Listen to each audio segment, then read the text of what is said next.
A Boeing MD-87 cuts through the morning fog. The accident was inevitable.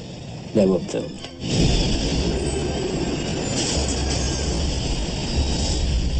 The plane carrying 110 people erupts in flames at Milan's Linate airport.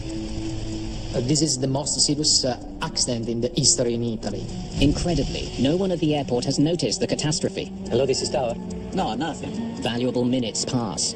It was astonishing. Air traffic control still doesn't know what happened. Only when the wounded come looking for help There's a red streak of fire at the end of the runway.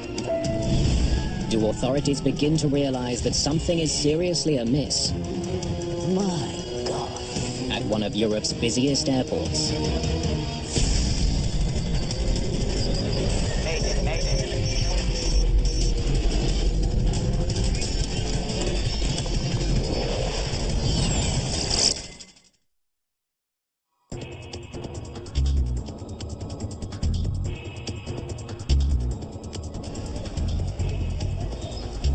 Milan. Fashion capital of Europe and Italy's economic and financial heart. Milan is served by 3 international airports. Only one, Linate Airport, lies within city limits. It handles 9 million passengers a year on short flights all across Europe.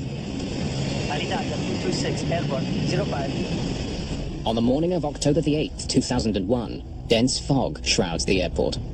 The fog that day was very bad, and the general visibility was about 50 and 100 meters. In the tower, controllers have a heavy workload. There are nearly 24 aircraft to get off the ground in the next 60 minutes.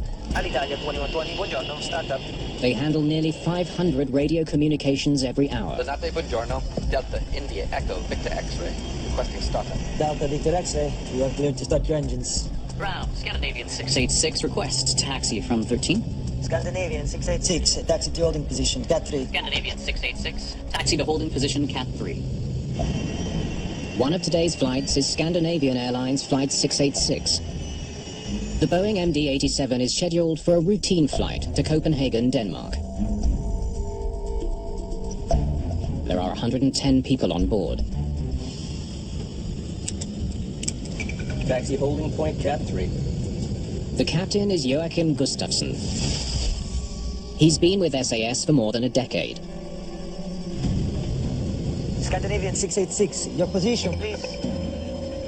We still haven't reached the main taxiway, Scandinavian 686. First Officer Anders Highlander has been flying for the airline for the past 4 years and has clocked 2,000 hours on the MD-87.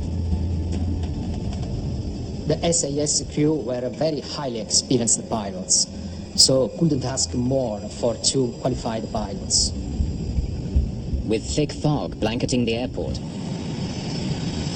the pilots have almost no visibility. They must rely entirely on instructions from air traffic controllers as they navigate their way to the runway. There are a lot of taxiway, one runway for commercial aviation, and there are a lot of many different types of airplanes in Linate, so it's a very busy airport. High above the runway, air traffic controllers normally have a clear view of the airport, but not today. Air 1937, where are you? Between 18 and Delta. So you're practically in front of the tower, right? Paolo Zacchetti is the ground controller responsible for guiding flights to the start of the runway, where planes take off every 2 minutes. Taxi North Via Romeo 5. Call me back at the stop bar of the main runway extension. With Linate fogbound, he's got his hands full. Scandinavian 686, your position, please. Now you're on the main taxiway. Yes, now we are entering the main taxiway, Scandinavian 686. Taxi. At 8:01 a.m., Zacchetti hands SAS 686 over to the tower controller for final takeoff instructions. Tower, buongiorno, Scandinavian 686, sequence to 36 right. Ciao, Scandinavian 686, line up and wait 36 right. Line up and wait, 36. The SAS crew must wait behind other planes taking off from Linate's main runway, 36 right. Alitalia 226, cleared for takeoff, 36. Report when rolling. Low visibility is not a problem in air. It's a very big problem on the ground because pilots depend completely upon the air traffic controller. Delta Victor X-ray. Confirm your position? Approaching Sierra 4. Roger. Maintain the stop bar. I'll call you back. Takeoff data. 57 tons, and it is checked. Checklist complete. Scandinavian 686 Linate. The wind is calm. Report rolling when airborne squawk ident. Once the plane ahead has taken off, Flight 686 begins its takeoff roll down the airport's 2,400-meter-long runway. And we are rolling, Scandinavian 686. Auto throttle on. Set thrust.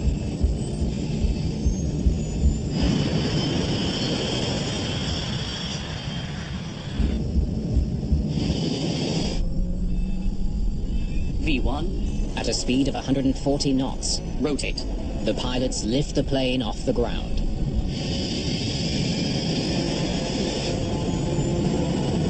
What's that?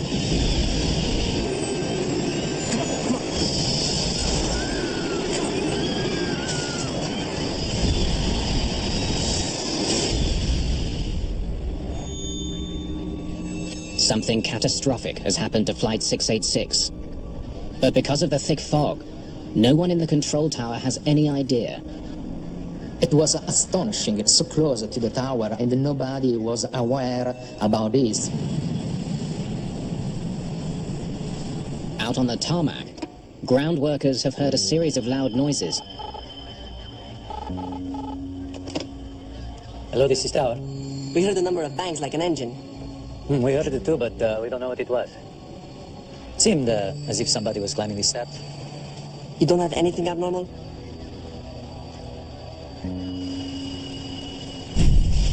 A passenger jet has been in flames for nearly a minute at one of Europe's busiest airports. But so far, no one knows. No, nothing. This was incredible to believe that this big accident happened and nobody could see what was happening in that moment. The crash site goes undiscovered until a customs officer spots an injured baggage handler stumbling from the wreckage. It took a while to figure out that they had a big disaster on their hands. The officer alerts emergency crews. But the controllers still don't know there's been an accident. Incredibly, Linate Air Traffic Control still doesn't know what happened. Only now does the tower controller check for the SAS flight on his radar. He can't find it. The radar does not show the plane flying away from Linate. Then they get a radio call from another plane. There's a red streak of fire at the end of the runway. Finally, almost 3 minutes after the accident, Linate Air Traffic Control raises the general alarm.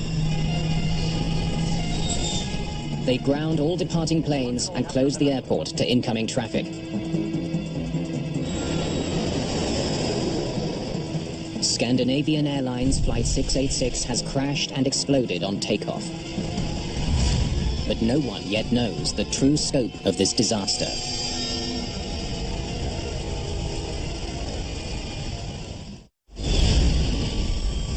Ten tons of jet fuel feed a massive fire where a Boeing MD-87 has collided with an airport building.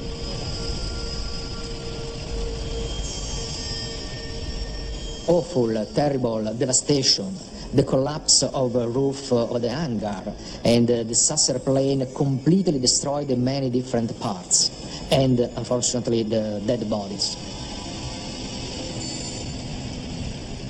The rescue people had problems to enter a cargo building to rescue victims because the airplanes was blocking the entrance.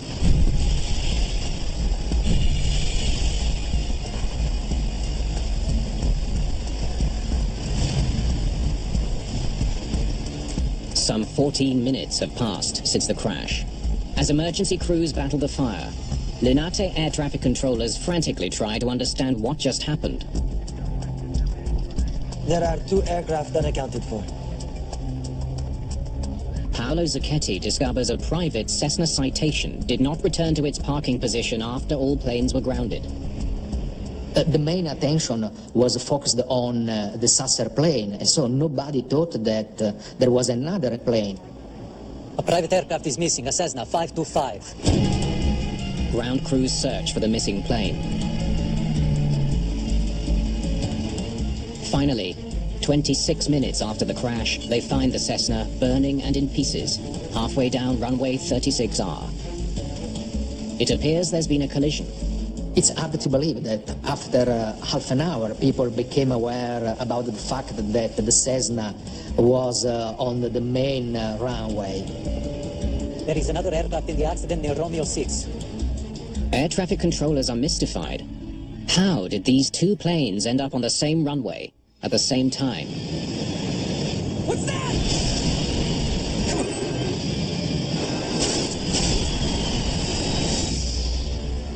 Two planes are destroyed. A hangar is in ruins. The scope of the tragedy is overwhelming. It's soon clear that no one from either plane has survived. The crash has killed 110 people on the SAS flight and 4 on board the Cessna. Inside the collapsed hangar, 4 more people have died. 118 fatalities in all. This is the most serious accident in the history in Italy. You can't imagine. I haven't taken it all in. I heard 3 explosions. Boom, boom, boom, and then a huge flame, a long one. First there was a crash. Then this hot air that was inside. This extremely hot air that burnt my head. My God. Mario Pica is the lead investigator for Italy's National Agency for Flight Safety, the ANSV, but he's not in command of the crash site. It took me a few hours to get access to the scene of the accident. Unlike most countries, Italy treats aviation accidents as crimes. The police get priority at the scene. After an air crash in Italy, the criminal investigation automatically begins, and the police is involved in analyzing this event. Pica has a different goal. It was mandatory to find out really what happened and find the reasons that could help us to avoid it happening again. Grazie. First thing I remember was to have a look at the baggage hangar, where the rescue workers were still busy taking out pieces of rubble at the aircraft and looking for bodies and possibly survivors.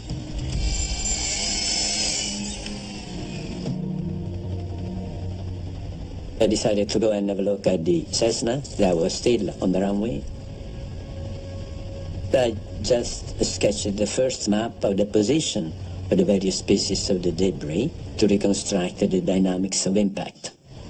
And they were intermingled, pieces from the Cessna and pieces from the MD-87. As lead investigator and a pilot, Pica knows the most valuable information in any air disaster comes from the black boxes. But the Cessna was not equipped with either a cockpit voice recorder or a flight data recorder. The absence of the flight recorders were really a drawback, because they are very helpful in any investigation to precisely define what happened. The Swedish Accident Investigation Board sends a team to Milan. It includes technical specialist Tom Zollner and lead investigator Frank Christensen from SAS. They will work with Pica to unravel the accident. We were called to be part of the investigation as it was in the Scandinavian Airlines plane. I guess we'll have to wait for authorization. We realized that the investigation in Italy was different what we learned. In Italy, they conducted as a criminal investigation, and we as investigators has to wait. Damn. We're really not happy about that. We would like to see what the planes looked like, how the accident site looked like. We were not allowed to be near the accident site. The media worldwide attention was on the Linate disaster. The SAS airliner headed for Copenhagen slammed into the private And jet. so what happened in Linate? What were the main causes of this accident? What were the main responsibilities for this? Investigators soon make a troubling discovery about Linate Airport. So, you're telling me there have been a lot of these incidents before? Air traffic controllers reported We have an average of nearly one runway incursion per week. It appears the 9 million people who use this airport every year have been in danger for some time. There have been other runway incursions. This was shocking. Less than a month before the collision, a near miss on the same runway. With an aircraft entering the runway while another aircraft was taking off. It was really a big shock for us that it happened that often at the Linate airport. Clearly something is very wrong at Linate. The morning after the crash, investigators face national and international pressure to figure out what it is. Meanwhile, there were prayers for victims of the crash, Italy's worst ever civil aviation disaster. Finally, the entire investigative team is given access to the crash site. All of us were trained investigators, and we knew what we were going to investigate and how to do it. But authorities have thrown a major obstacle in their path. So where's the plane? The police have ordered airport workers to move the debris off the runway and away from the baggage hangar. We got very angry. The removal of the debris actually removed a lot of valid information, which we now never could see. Debris from both planes has been piled on a concrete helicopter pad. Locating Flight 686's voice recorder will be a huge challenge. We couldn't find the cockpit voice recorder. The importance to find the CVR was to check if the crew realized the collision was actually going to take place and see how well they were trying to avoid it. We can't know what the crew were doing without the CVR. We had to learn about the possible takeoff clearance and if there were crew errors. Did they receive a takeoff clearance or did they not? Here's what we know so far. The MD-87. Measuring the distance, we ascertained that the MD-87 had traveled for about 40 seconds and gone 1,500 meters before striking the Cessna. It was clear that a collision had occurred on the main runway at the interception from taxiway. The MD-87 had continued its run, deviating slightly to the right until hitting the baggage hangar. Here. Weather reports show that visibility was only 50 meters at the time of the collision. With the heavy fog of that morning, it was clear that the environmental factor was a contributing cause of the event. V1, rotate. Imagine an aircraft traveling at 72 meters per second. What reaction time would have needed to avoid the collision? The SAS pilots would not have been able to see the Cessna on the runway until a split second before impact. What's that? But fog should not cripple a major airport like Linate. Modern airports use a system of regulations and safety equipment when operating in low visibility.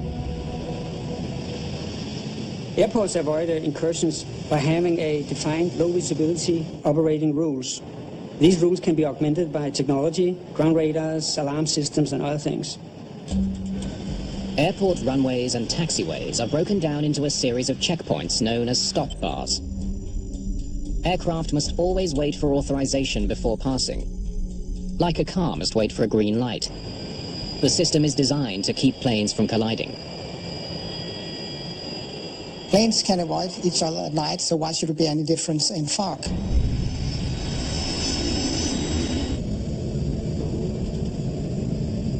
We have to consider this right off the bat. One of the first thoughts that came to mind was pilot error. The possibility of a pilot error. One of the pilots was not where he was supposed to be. Investigators need to know which one. The worst air disaster in history occurred under eerily similar conditions. On the island of Tenerife in 1977,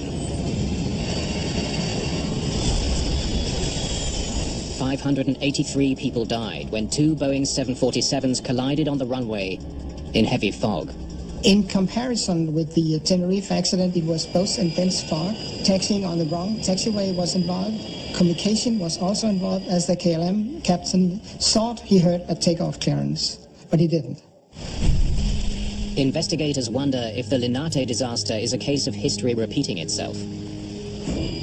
They learned that the brand new Cessna Citation jet had arrived in Milan following a flight from Germany. The German crew was now taking 2 passengers to Paris. Since the Cessna was not equipped with a cockpit voice recorder, and the CVR from SAS Flight 686 has not yet been found, investigators have only one record of what happened: the air traffic control recordings. We have to listen to the facts. Our expectation was that the ATC recording would reveal what actually was being said that morning. Investigators paid close attention to Paolo Zacchetti's conversations with the Cessna, call sign Delta Victor X-Ray. Delta Victor X-Ray, taxi north via Romeo 5, call me back at the stop bar of the main runway extension. Roger, via Romeo 5, call you back before reaching main runway. The Cessna was instructed to go north from the apron, along taxiway Romeo 5, to a taxiway that runs parallel to runway 36R. The route should have kept the Cessna off the runway. But he ended up here instead. Investigators make a shocking discovery. The Cessna went south from the apron, not north as instructed. It now appears the pilots made the fatal error that caused the accident. Call you back before reaching main runway. The control tower recording makes it clear. The Cessna pilots got lost on the way to the runway. The Cessna didn't follow the taxiway Romeo 5 for which it had been authorized, but took instead taxiway Romeo 6. The revelation leads to an important question. So why didn't anyone notice? Delta Victor X-ray, continue your taxi on the main apron. Roger, continues the taxi on main apron, Delta Victor X-ray. That is correct, and please call me back entering the main taxiway. Main apron? Main taxiway? The recording reveals that the air traffic controller did not clearly distinguish between aprons and taxiways. His choice of words may have led the Cessna pilots to believe they were headed the right way.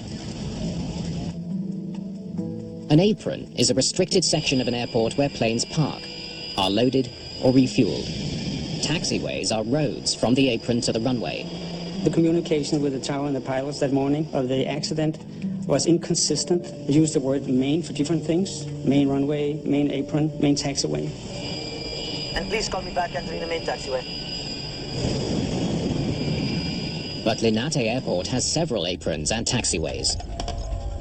None of them designated as main. So there was a communication below acceptable standard. Play that again. Investigators also hear a puzzling transmission from the Cessna. Approaching Sierra 4. I don't see it anywhere. It's not here. Listening to the communications, I was baffled when I heard pilot reporting a Sierra 4. The controller's maps don't show S4 at all. Investigators are beginning to suspect the error goes beyond the poor communications between Zacchetti and the Cessna. Approaching Sierra 4. Sierra 4. I asked him if he knew where Sierra 4 was. Where is Sierra 4? I have no idea. That was very simple. He confessed he didn't know where Sierra 4 was. Pica finds that Zacchetti's managers never gave him a tour of the taxiways as part of his training. Approaching Sierra 4. Delta Victor X-ray. Roger. Maintain the stop bar. I'll call you back. He had no way of knowing where Sierra 4 was. The Cessna now has to cross the runway to get to the apron. He keeps going, past several signs that he's approaching an active runway.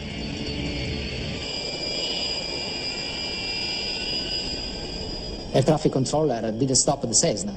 Delta Victor X-ray. At that moment, the tower clears the MD-87 for takeoff. Scandinavian 686 Linate, cleared for takeoff. Continue your taxi on the main apron. He should have stopped the Cessna, but unfortunately... Roger, continues the taxi on main apron. He thought that Cessna was on R5 taxiway. The Cessna pilot makes a fatal mistake. With the MD-87 now traveling at 260 kilometers an hour, he taxis across the runway.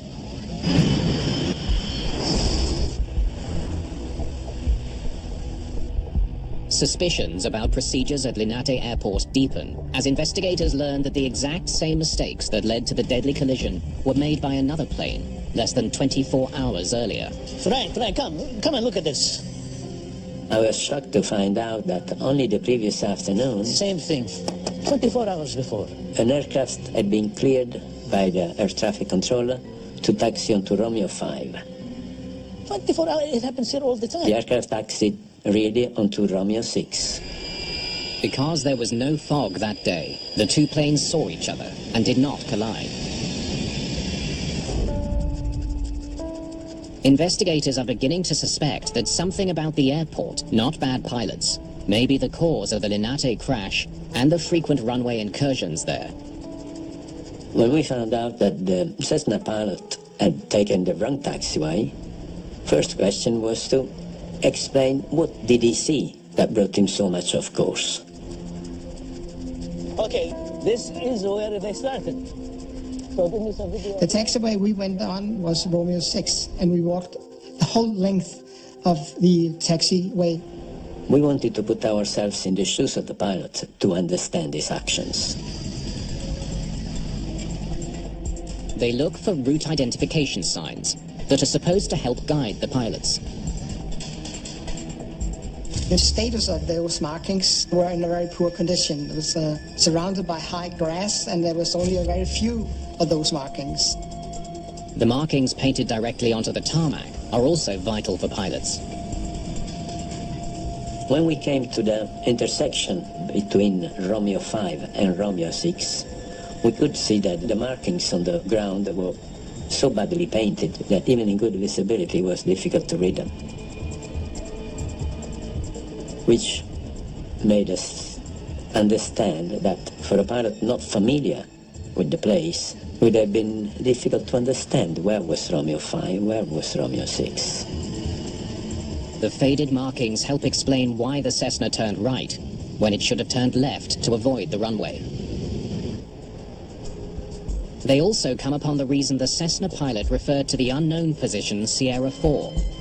Approaching Sierra 4.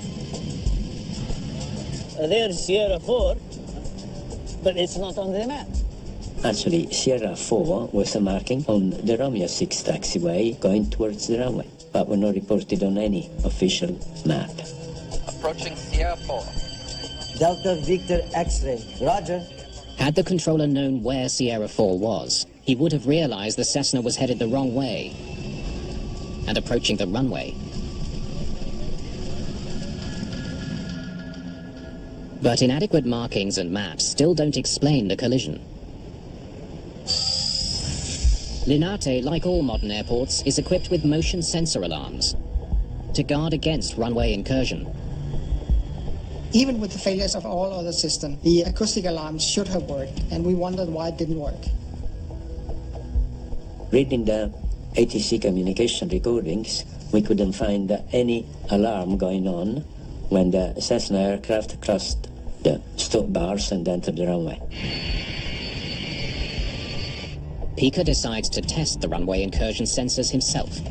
I was told that possibly they didn't work, but we wanted to be certain. Okay, commencing test of the motion sensor alarm on taxiway Romeo 6.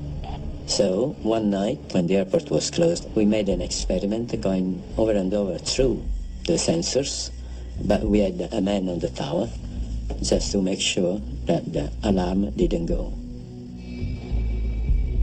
Anything? No, nothing. Again.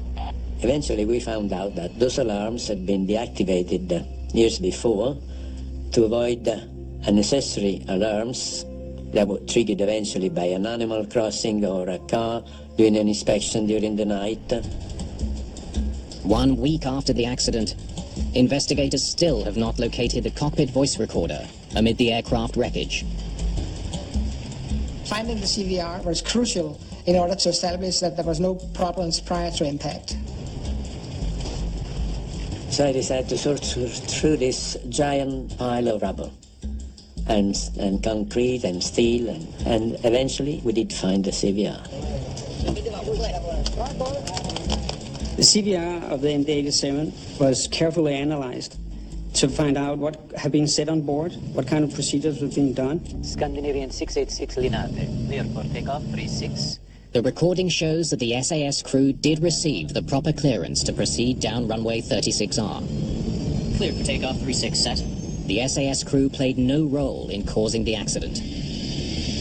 They were the victims of the airport's failings. The investigation has identified one final factor that underlines how dangerous conditions at Linate had become. No. There is no ground radar at Linate. We have not had it in years.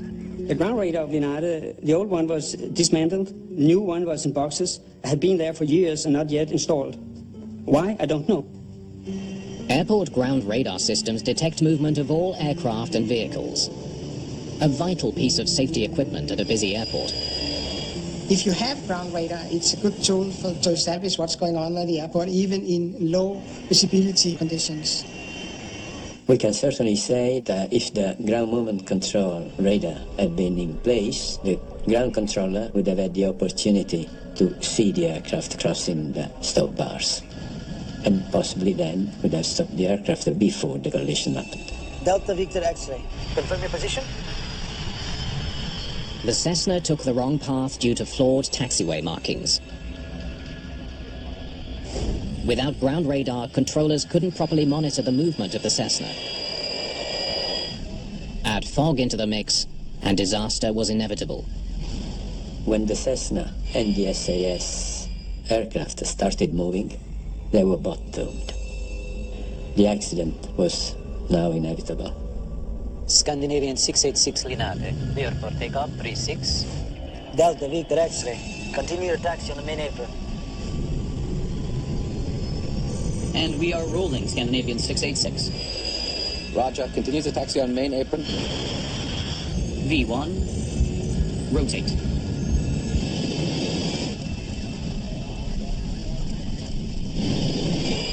What's that?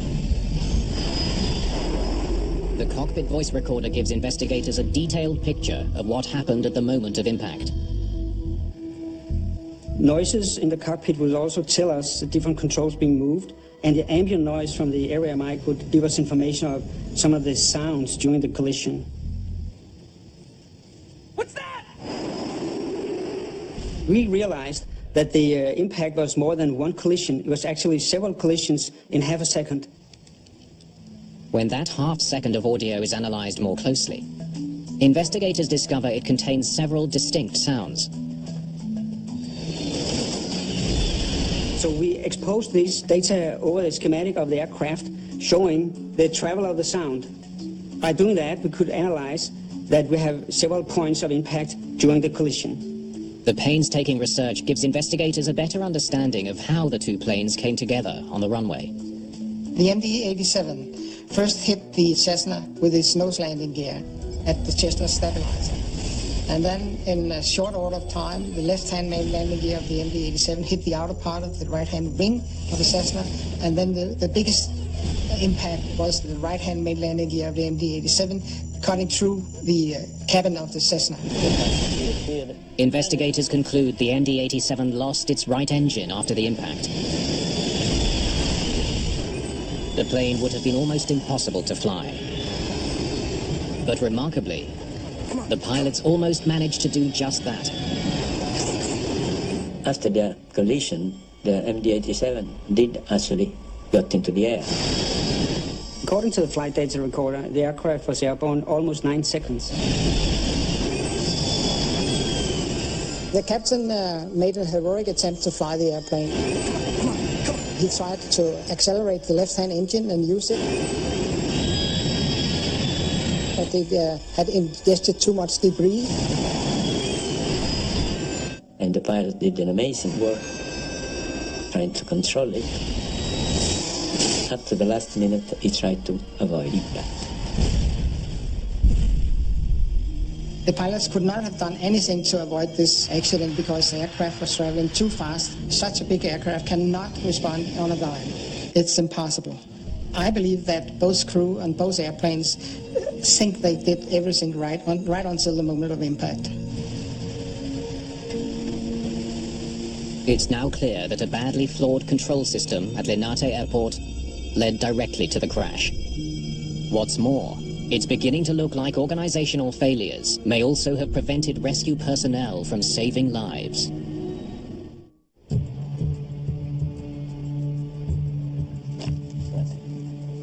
How long was it before the general alarm was sounded? The investigation begins to uncover evidence of how failures at the airport made a bad situation Please call me back entering the main taxiway. even worse. Hello, this is Tower. The wreckage of the Cessna was found only about 25 minutes after the accident. And by the time the fire brigade arrived on the scene, all the occupants were dead. Post-mortem exams confirm that 3 people in the Cessna had high concentrations of smoke in their lungs. They were still alive after being hit by the MD-87. They were burned alive. After the collision, the Cessna burned for more than 20 minutes. If the rescue to the Cessna had arrived earlier, certainly the 2 pilots would have survived the accident. After more than 6 months of painstaking investigation, Mario Pica delivers his findings. Though runway incursion by the Cessna is listed as the immediate cause of the accident, Pica does not entirely blame the Cessna pilot. Instead, he points to the lack of proper signage and taxiway markings at Linate, as well as to the airport's failings overall. A fairly simple airport like Linate with only one main runway, it should be easy to cover this with the signs and with the paintings and so forth. But apparently everything which could go wrong did go wrong at that airport. Delta Victor X-ray, taxi north via Romeo 5, call me back at the stop bar of the main runway extension. And for some of the people involved, the fallout is especially harsh. Ground controller Paolo Zacchetti, along with high-ranking officials from the agencies which oversee Linate, are handed prison sentences. The judgment sparked intense debate. Should human error in air accidents be considered a criminal act? I defined the ground controller as the 119th victim of the case. I didn't have the equipment that could have made me aware of what was happening. Delta Victor X-ray, continue your taxi on the main apron. Roger. Yes, it is true he did make a mistake, but he is the result of a system that failed. Because of the tragedy, Linate Airport underwent a major overhaul designed to improve safety. Linate improved the airport by installing the ground radar, and some of the markings and signage was repainted.